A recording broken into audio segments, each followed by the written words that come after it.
Salam alaikum, bonjour tout le monde. Merci Lamarf de m'avoir invité. Ça m'a permis de faire un joli trip jusqu'à Fès. Mais ça me permet aussi d'aller faire un petit coucou à Meknes, ma ville natale. Donc on m'a demandé de traiter le dommage myocardique périopératoire.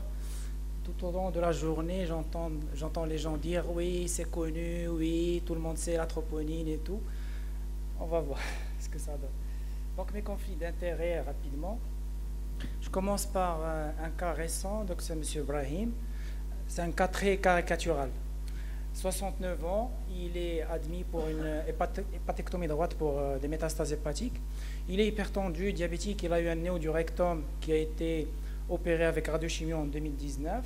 Sa consultation pré-anesthésique est sans particularité, bilan biologique aussi sans particularité. Il a un ECG qui a été vu par son cardiologue traitant qui montre un bas voltage des QRS. On a l'impression qu'il y a aussi un rabotage des anthères en inférieur et aussi en antérieur. En tout cas, il est admis en chirurgie. Donc ça dure 4 heures. Bon, c'est une hépatectomie, ça a saigné pas mal. Et le résident m'a dit, oui, il est à 5,3 de tension. Ça a duré environ 10 minutes. Ils ont mis des vasopresseurs, éphédrine, puis après, ils sont passés à l'ANORA, au pousse-seringue électrique.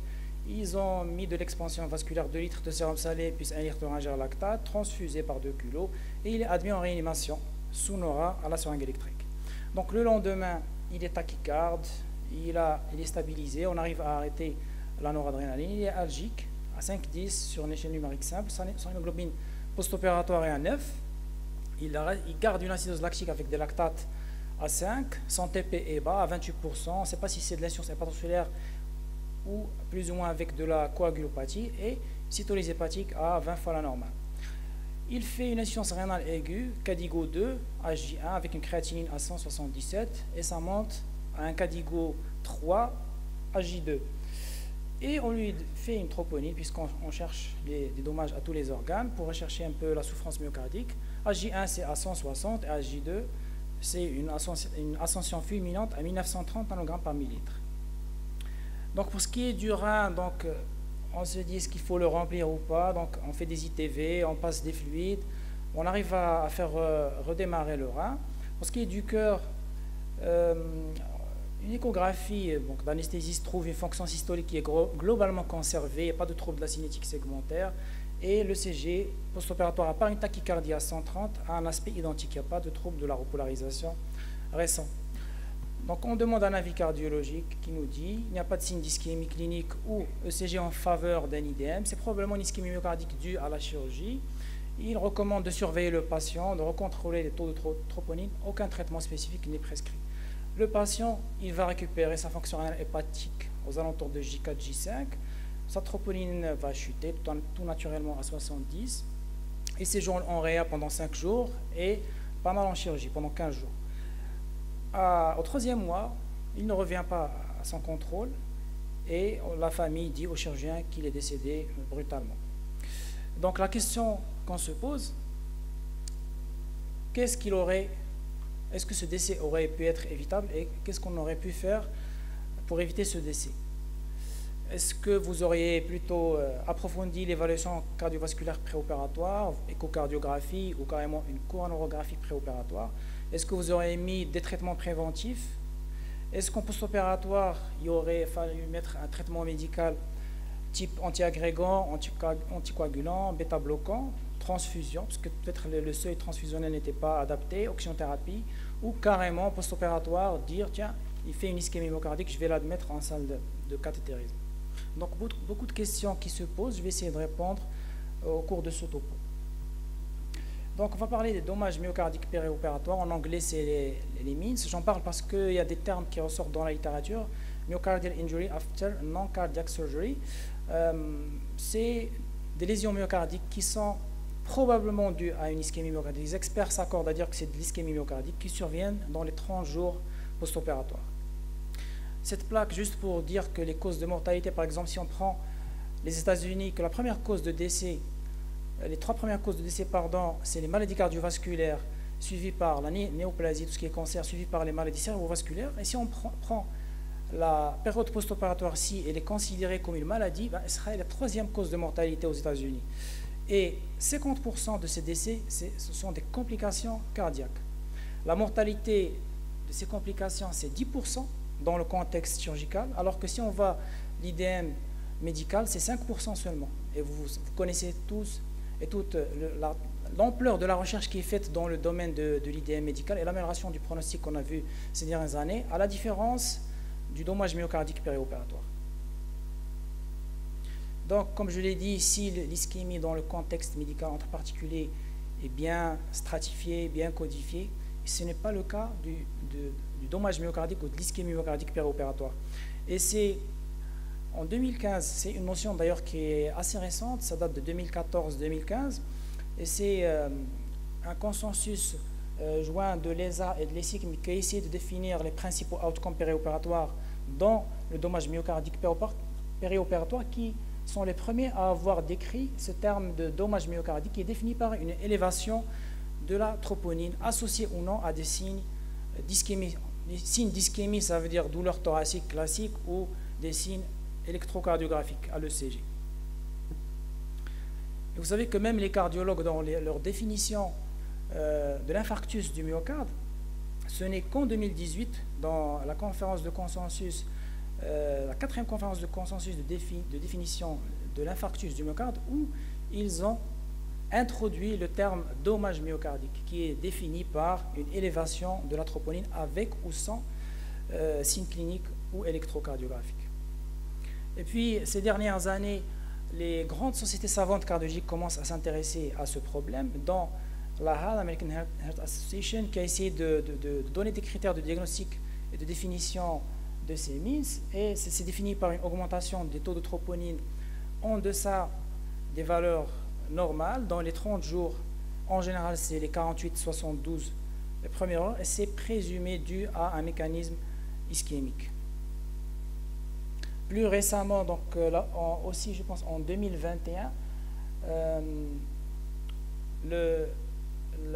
l'ESA, la Société européenne d'anesthésie, a repris les mêmes définitions. Et là, j'ai juste mis cette plaque parce qu'on trouve parfois myocardial injury after non-cardiac surgery, mais on trouve aussi peri-operative myocardial injury. Donc, tout ce qui est augmentation de troponine, c'est du dommage myocardique. Ces causes peuvent être d'origine cardiaque ou d'origine non cardiaque. Donc, pour ce qui est de l'origine cardiaque, il peut s'agir soit des MINS, qu'on va voir plus tard qui relèvent de 2 principaux mécanismes, mais aussi il y a d'autres causes de dommages ou de lésions myocardiques périopératoires, qui sont par exemple les ACFA, les poussées d'insuffisance cardiaque, mais aussi il y a des causes non cardiaques comme le sepsis, l'embolie pulmonaire ou les maladies neurovasculaires. L'autre société savante qui est l'ESC a aussi réactualisé ses recommandations sur la prise en charge du patient en chirurgie non cardiaque, et elle a aussi adopté les mêmes définitions. Donc finalement, est-ce que ces dommages myocardiques méritent qu'on en parle? Est-ce que ces élévations de troponine méritent ce topo? Je vais parler un peu d'épidémiologie. Je parlais de 2 ou 3 grandes études qui ont décrit le dommage myocardique périopératoire. La première, c'est l'étude Vision, étude multicentrique dans les 5 continents, donc 15 000 patients inclus. On se posait déjà la question, est-ce que ces élévations de troponine post-opératoire avaient une signification pronostique? On a essayé, dans cette étude qui a inclus 15 000 patients, on a essayé de voir quelle est la relation entre les valeurs de troponine post-opératoire et la mortalité à J30. Et il n'y a pas photo, lorsqu'on voit sur ces courbes de mortalité à J30, on voit la relation entre les valeurs de troponine et la mortalité. On se rend compte, je projette la mortalité tout de suite, que par exemple, des patients qui ont des troponines comme notre patient, ils ont une mortalité à J30 à 19% à peu près. Et dans cette étude-là, qui a été publiée en 2012, ils utilisaient encore une troponine T de 4e génération. Après, on va voir qu'actuellement, on dispose de la troponine ultrasensible ou de 5e génération. Dans cette étude aussi, publiée en anesthésiologie en 2014, on essayait de voir est-ce que ces patients montraient des symptômes d'ischémie myocardique type douleur thoracique, douleur qui irradie vers les douleurs classiques, est-ce qu'ils faisaient de l'œdème pulmonaire. On se rend compte que seulement 15% vont avoir des signes cliniques et pour ce qui est de l'ECG, seulement 35% ont des modifications ECG type trouble de la repolarisation, onde Q ou bloc de blanche récent. Et donc, si on ne fait pas de dosage de troponine post-opératoire, on risque de rater 85% de ces dommages myocardiques. Depuis ce matin, j'entends oui, la troponine, et je voudrais juste faire un petit vote à main levée. Qui est-ce qui prescrit le dosage de troponine chez les patients à risque cardiovasculaire élevé, chez les patients qui vont dans les étages? Levez la main, s'il vous plaît. Non, post-opératoire. Dans les étages. Un patient il ne va pas séjourner en réanimation, chirurgie, il a des facteurs de risque cardiovasculaire, diabétique, âgé, hypertendu, peut-être même qu'il a une cardiopathie ischémique. Est-ce que vous prescrivez le dosage de la troponine? Quel signe d'appel? Il n'y a pas de signe d'appel, rien.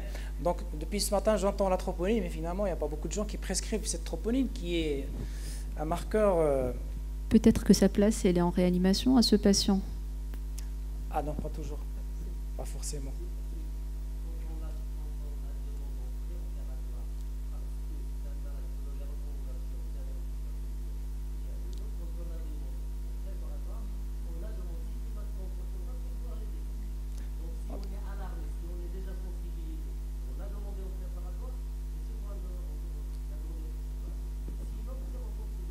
Ok, il n'y a pas de clinique malheureusement.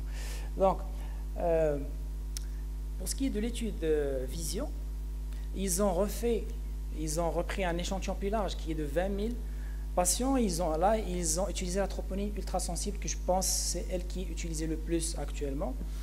La majorité des labos sont passés à la troponine de 5e génération. Et là, ils se retrouvent, il y a plus de sensibilité, ils retrouvent des incidences de dommages myocardiques de 18%. Et cette étude à échantillon plus large confirme cet effet sur la mortalité. Vous voyez les valeurs, les statistiques de mortalité en fonction des valeurs de troponine. Deuxième étude, et puis je vais m'arrêter pour ce qui est des études, c'est une étude suisse, l'étude de Basel, publiée en 2018. Ils ont pris à peu près 2000 patients qui étaient un peu plus âgés, en moyenne de 73 ans, et ils ont essayé de voir l'incidence des dommages myocardiques. On retrouve une incidence comparable, signe ischémique 18% seulement, mortalité 9% versus ceux qui ne font pas de dommages myocardiques, seulement 1,5%. Pourquoi je parle de cette étude? C'est qu'ils ont suivi, c'est le seul qui ont suivi les patients à une année. Cet effet sur la mortalité, cet impact sur l'aggravation de la mortalité se poursuit même lorsqu'on dépasse le premier mois post-opératoire, même sur une année. Et ce qui est intéressant aussi, c'est que lorsqu'on voit la mortalité des patients, c'est la courbe de mortalité qui est à gauche, lorsqu'on compare la mortalité chez ces patients qui ont des élévations de troponine, patients avec élévation de troponine avec des symptômes ischémiques et patients sans symptômes ischémiques, on a la même chose. Donc même si on élève notre troponine en post-opératoire sans signe d'ischémie clinique ni électrocardiographique, on va avoir la même mortalité. Et donc finalement, les dommages myocardiques périopératoires, si on se contente des signes cliniques ECG, on voit que la partie émergente de l'iceberg. On est obligé de faire un screening de troponine pour avoir toute l'image. Donc quelle est la physiopathologie de cette complication? Donc je l'ai dit, c'est très probablement, et les experts s'accordent pour dire que c'est de l'ischémie myocardique. Classiquement, dans l'ischémie myocardique médicale ou l'infarctus, on décrit deux mécanismes. L'infarctus du myocarde de type 2, c'est de la thrombose intracoronaire, il y a de la rupture de plaque ou de l'érosion de plaque. Et l'infarctus de type 2, où c'est plutôt un déséquilibre de la balance myocardique, où on peut avoir un patient qui a des lésions de coronaropathie chronique, qui à l'occasion de certaines, par exemple la chirurgie ou la période péropératoire, va avoir un déséquilibre de sa balance et avoir une ischémie myocardique. Et dans le périopératoire, c'est surtout ce deuxième mécanisme qui est mis en jeu, comme on va le voir. Et le contexte périopératoire, il y a beaucoup de facteurs qui vont déséquilibrer cette balance. D'abord, ça survient chez des patients qui sont prédisposés, qui sont âgés, qui sont diabétiques, hypertendus, qui sont des polyvasculaires, qui ont de l'insuffisance rénale. Et puis, la période périopératoire, de par son agression, de par les phénomènes qu'on voit, il y a de la tachycardie, de l'hypertension, de l'hypotension, du saignement, de l'anémie, de l'hypoxémie, il y a aussi de la douleur post-opératoire, de l'hypercoagulabilité. Tout ça va avoir tendance à déséquilibrer cette balance en oxygène, mais aussi c'est des facteurs de rupture et d'érosion de plaques. Donc pour répondre à cette question, est-ce que c'est des mécanismes de type 1, ou c'est la thrombose intracoronaire, ou c'est plutôt du mismatch apport-consommation d'oxygène myocardique?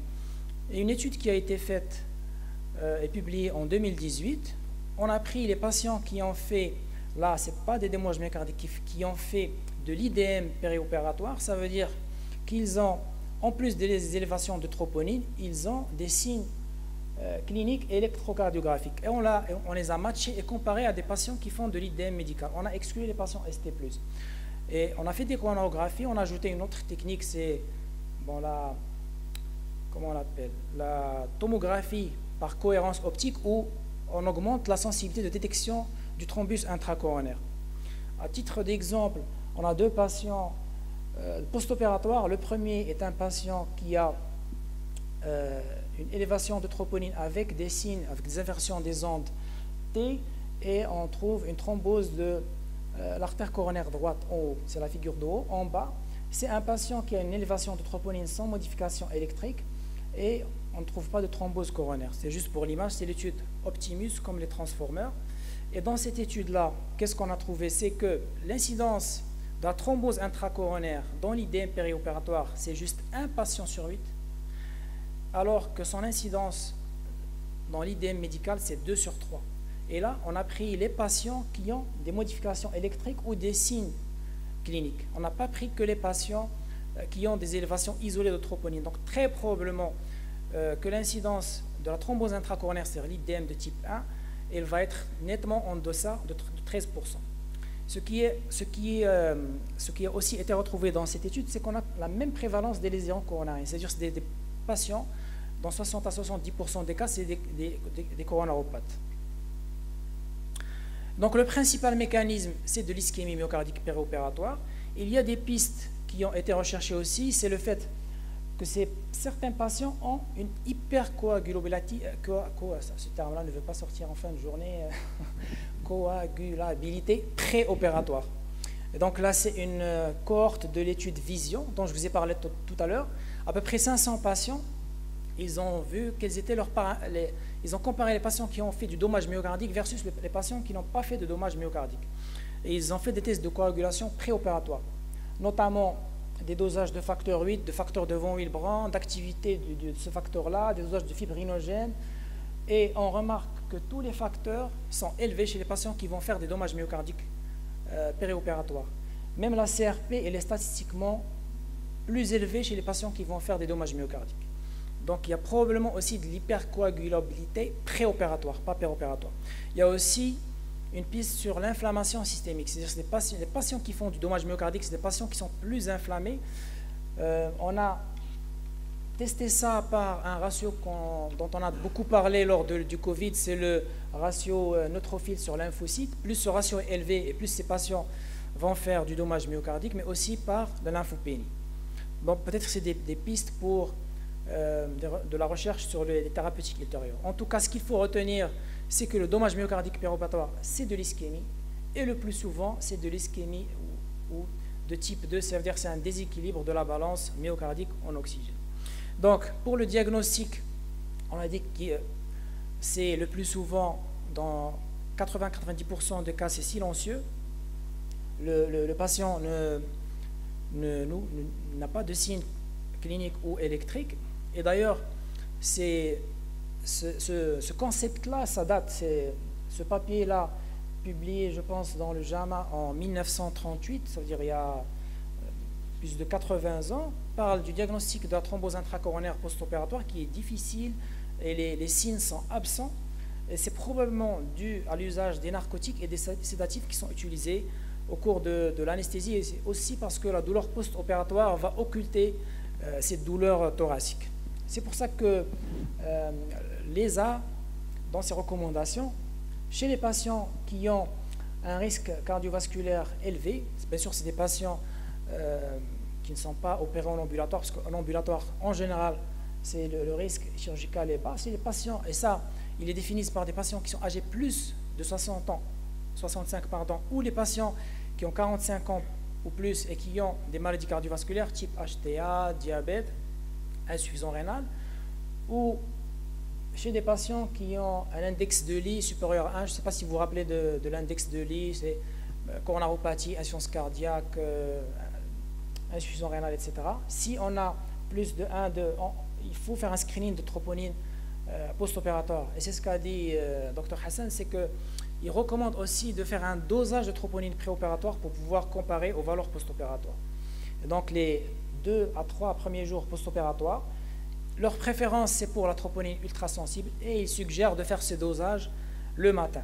Donc si on a des élévations de troponine post-opératoire, là, pour ce qui est de l'AHA, elle a aussi défini les cutoffs pour les élévations de troponine. Pour ce qui est de la troponine US, quand on est entre 20 et 65, il faut qu'il y ait un changement ou un delta de 20% à peu près. Quand c'est plus de 65 nanogrammes par litre, c'est clair que c'est un dommage myocardique. Et quand on a un diagnostic de dommage myocardique, là, il faut revenir et essayer de comprendre quel est le type de ce dommage myocardique et refaire l'interrogatoire, voir s'il y a des douleurs thoraciques, refaire des ECG répétitifs, voir s'il y a des modifications du segment ST. Est-ce que c'est des patients qui ont eu un stenting coronaire au préalable ou c'est plutôt aller vers le type 2 lorsqu'on a des patients qui ont saigné, qui ont de l'anémie, qui sont tachycardes et tout. Et chez ces patients-là, on va optimiser la balance myocardique et peut-être faire un testing pour détecter une coronaropathie plus tard lorsqu'ils seront en deçà de la période périopératoire. Donc pour le diagnostic différentiel des dommages myocardiques, les autres facteurs d'augmentation, c'est les agressions extracardiaques. Donc il faut chercher si le patient ne fait pas d'embolie pulmonaire. Des fois, à l'occasion d'une augmentation de troponine, on peut faire le diagnostic d'une embolie, sepsis, insuffisance rénale, etc. Donc on a fait le diagnostic de ce dommage myocardique. Est-ce qu'il y a des traitements à proposer? Parce que c'est bien de dire, tiens, il a élevé sa troponine, il a un dommage myocardique, mais est-ce qu'il y a quelque chose à proposer à ces patients?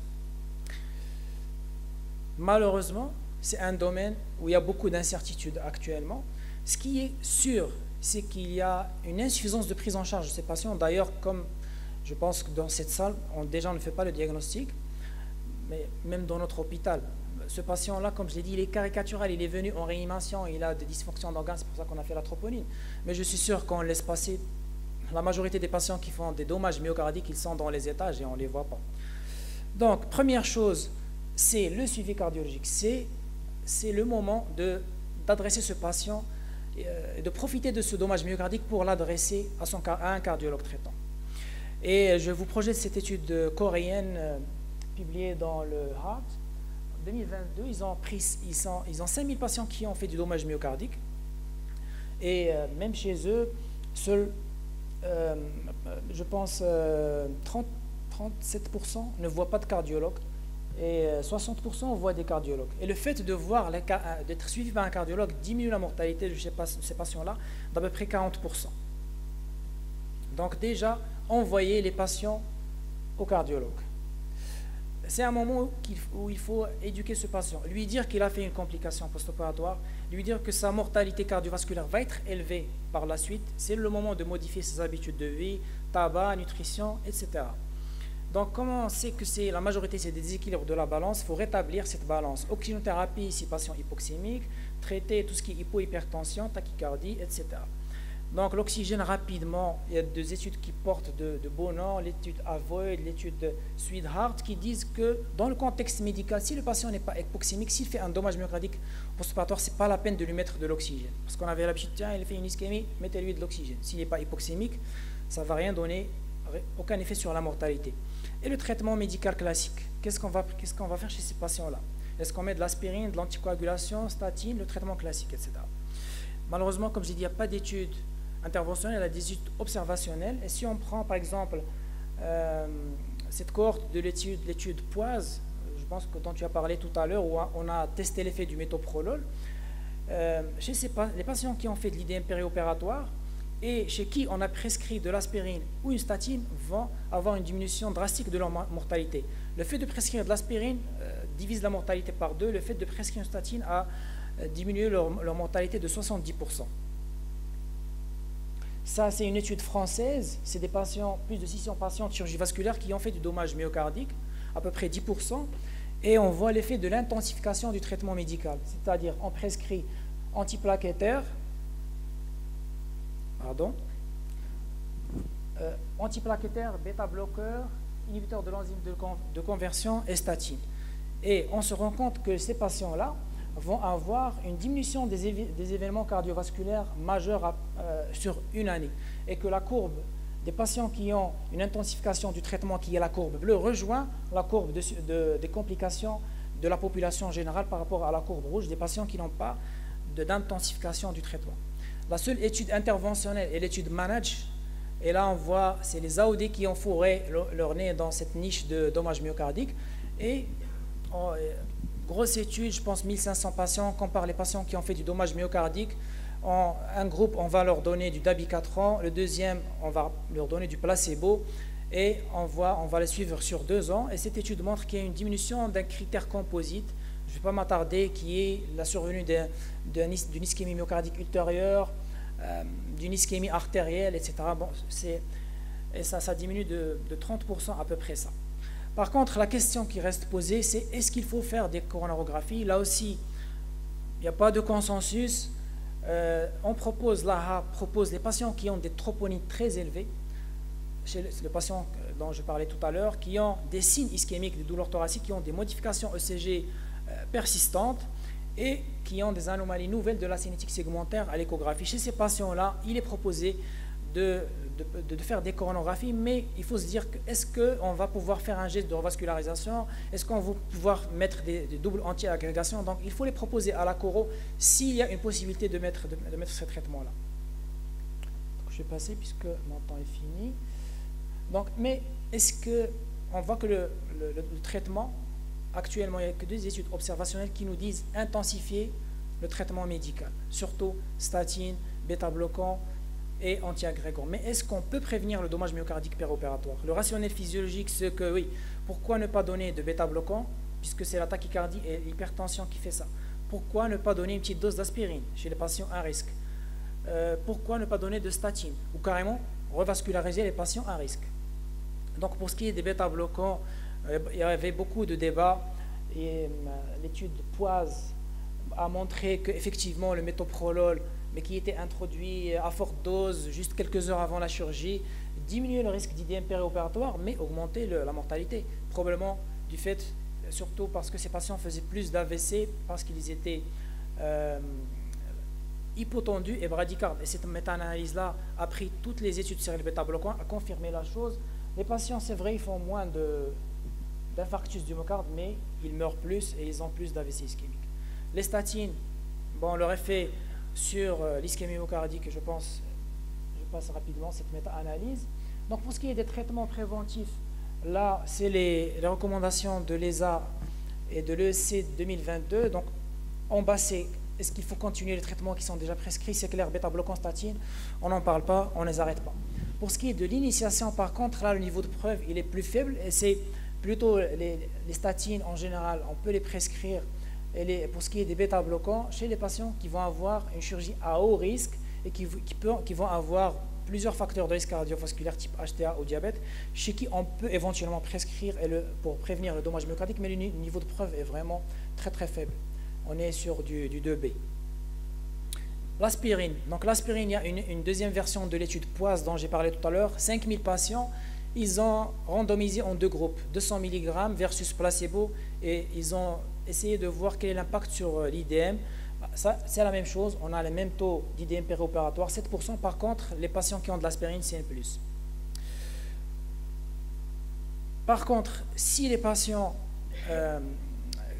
qui ont un stent antérieur, lorsqu'on prend ce sous-groupe de l'étude Poise, c'est à peu près 400 patients. Les patients qui ont un stenting antérieur et qui gardent leur aspirine, c'est clair qu'il y a une diminution des infarctus périopératoires, comme on le voit sur cette courbe par rapport au placebo. Donc les patients qui ont des stents, c'est clair, il ne faut pas arrêter. Et d'ailleurs, c'est recommandé, c'est des grades élevés par les sociétés savantes.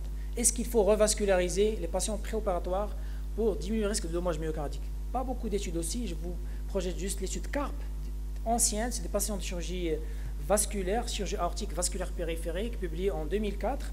Et on va randomiser une série assez importante, 500 patients, revascularisation préopératoire versus pas de revascularisation. La même chose, le taux d'infarctus du myocarde, c'est 12 à 14% dans les deux groupes. Et la survie est la même. Donc c'est pour ça que la revascularisation coronaire, si on voit la recommandation, ce n'est pas recommandé de revasculariser de façon systématique. On peut considérer le haut risque. Ça dépend du territoire qu'il faut revasculariser. Par exemple, si c'est un tritronculaire ou si c'est une IVA, éventuellement, on peut revasculariser ces patients. Et le niveau de preuve, il n'est pas très élevé aussi, c'est du 2B. Donc, en période péropératoire, qu'est-ce qu'on peut faire pour diminuer ce risque de dommages myocardiques? Anesthésie loco-régionale, le type d'anesthésie, est-ce que ça compte? Pas de données sur l'anesthésie loco-régionale là aussi. Est-ce que si on utilise des halogénés qui sont connus pour leur effet de préconditionnement myocardique, ça peut diminuer ces dommages myocardiques? À part la chirurgie cardiaque, où c'est clair qu'actuellement, si vous pouvez utiliser des halogénés, ça diminue, cette méta-analyse montre que ça diminue clairement, c'est des milliers de patients, les taux de troponine post-opératoire en chirurgie cardiaque, surtout les pontages aortocoronaires sous circulation extracorporelle. Par contre, en chirurgie non cardiaque, il y a quelques études, comme cette étude de chirurgie aortique, on a comparé CEVO versus Propofol en 2013, c'est la même chose, même risque d'ischémie myocardique péropératoire, les mêmes mortalités. Par contre, les deux facteurs sur lesquels on peut jouer, je suis désolé, j'ai un peu tardé, il me reste quelques minutes, c'est l'optimisation hémodynamique péropératoire. Deux paramètres très simples finalement, fréquence cardiaque et pression artérielle. Et là, je vais projeter deux études, l'une qui a été déjà citée par Adnan le matin en parlant d'insuffisance rénale péropératoire, et on essaie de voir la relation entre la survenue d'un dommage myocardique et d'une insuffisance rénale péropératoire. Je pense à gauche, c'est l'acute kidney injury, à droite, pardon, et de l'autre côté, c'est le dommage myocardique. Et on voit que cette courbe met en relation la pression artérielle moyenne et le risque de survenue de ces complications-là. Et on voit qu'à partir d'une pression moyenne en deçà de 55 mm de mercure, on commence à voir la survenue de ces deux complications-là. Mais ce qui est aussi important, c'est le temps d'exposition à cette hypotension artérielle. Et là, on a des courbes de différentes couleurs. Et par exemple, la courbe bleue, ça représente une pression artérielle moyenne inférieure à 55. Et vous remarquez que plus la durée d'hypotension persiste, et plus on va avoir de défaillance rénale et myocardique. Là, c'est une courbe de l'étude Vision dont je vous ai parlé tout à l'heure. On essaie de voir la relation entre fréquence cardiaque, pression artérielle systolique et la survenue d'événements cardiovasculaires. Donc, dommage myocardique, infarctus du myocarde et mortalité. Et on voit clairement qu'une fréquence cardiaque supérieure à 100 et une pression artérielle systolique inférieure à 100 mm de mercure va favoriser le survenu de dommages myocardiques. C'est pour ça que, dernière étude, je vais passer, c'est l'étude dont tu as parlé de Futier. Ils ont pris plus de 200 patients. Un premier groupe, ils restent sur des valeurs de plus ou moins 20%, si je ne me trompe pas. Un groupe, ils ont une prise en charge standard et on remarque qu'il y a une diminution claire des dysfonctions d'organes. C'est pour ça qu'il y a ce consensus en 2019 qui recommande de garder une pression artérielle systolique de plus de 100 mm de mercure et une pression artérielle moyenne de plus de 60 à 70 mm de mercure. Ils ont pris toutes les définitions, parce que si vous cherchez dans la littérature, vous allez trouver une cinquantaine de définitions d'hypotension périopératoire.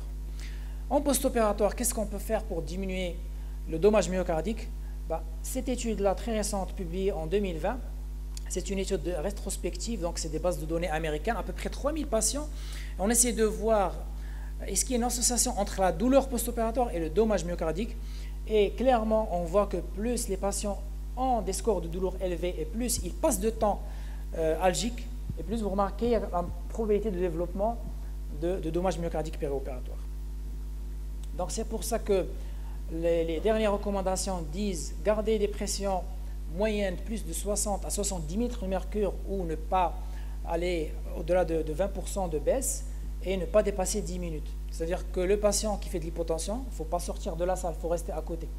Traiter la douleur, et si vous avez les moyens, de monitorer le débit cardiaque, là, vous pouvez aussi l'utiliser dans la chirurgie à haut risque, c'est ce qu'on appelle la Gold Direct Therapy, mais je ne vais pas m'étaler là-dessus.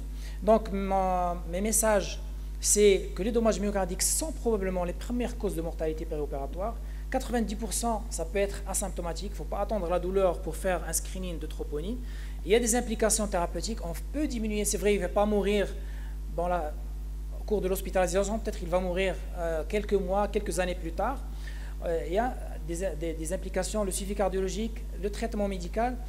Et la prévention, finalement, ce n'est pas des mesures compliquées, c'est la stabilité hémodynamique. Fréquence cardiaque, pression artérielle, c'est des choses accessibles à tout le monde, ce n'est pas un monitorage très compliqué, et c'est de l'analgésie optimisée.